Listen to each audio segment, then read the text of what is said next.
Wow, look at that. The light turned into water for the kids in Africa. How great. Well, this isn't actually how it works. This is slacktivism. Slacktivism is the combination of slacker and activism.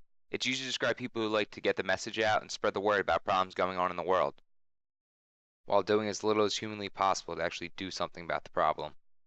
Slacktivism has become an increasingly growing problem since the rise of social media sites. People like to think that just liking or sharing a page will be able to cause a huge impact and will actually do something. This is sadly not the case. Slacktivism has the potential to even damage and destroy charitable organizations.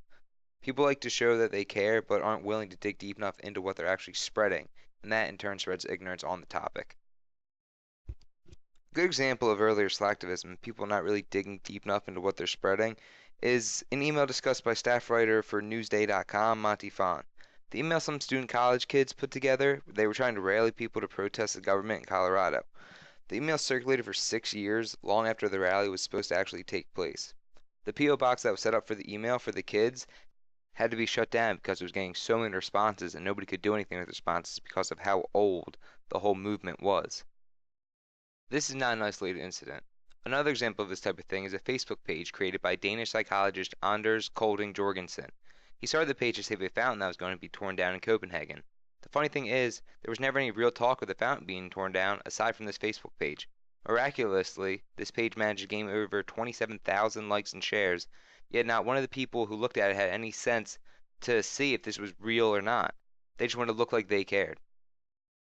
Now for me, one of the biggest slacktivist movements to date, Kony 2012.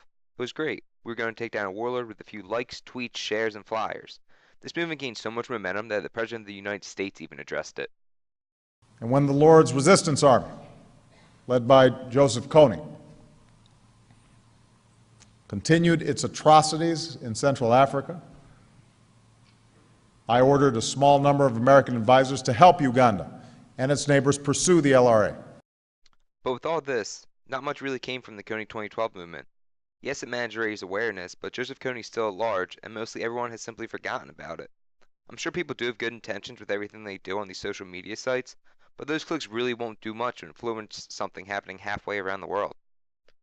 Perry Chiaramonte, author of the article Slacktivists, Changing the World with Likes, Clicks, and Tweets, may have a slightly different view on slacktivists. Chiaramonte says, and I quote, "Slacktivists are not useless because by raising global awareness, they do contribute in a small way." He may have a point.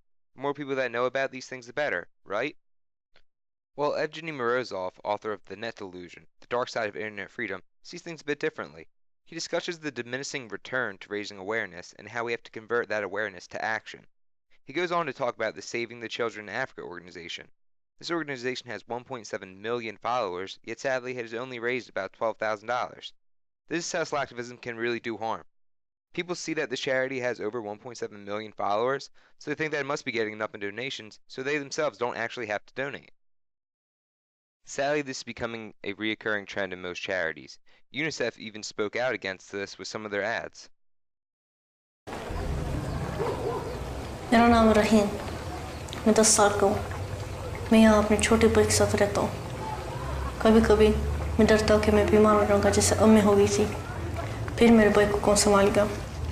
लेकिन मुझे लगता है सब कुछ ठीक हो जाएगा। आज यूनिसेफ सीरिया के पास 1,77,000 लाइक्स फेसबुक पे। नामुमकिन नहीं है समर तक 2 लाख हो जाए, फिर सब कुछ ठीक हो जाएगा।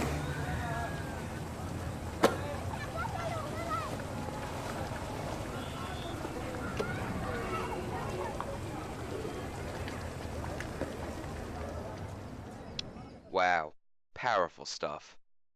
Canadian Television News put out an article discussing slacktivism and a study done on it. The study was done by the University of British Columbia that discovered some startling facts about slacktivism in today's society.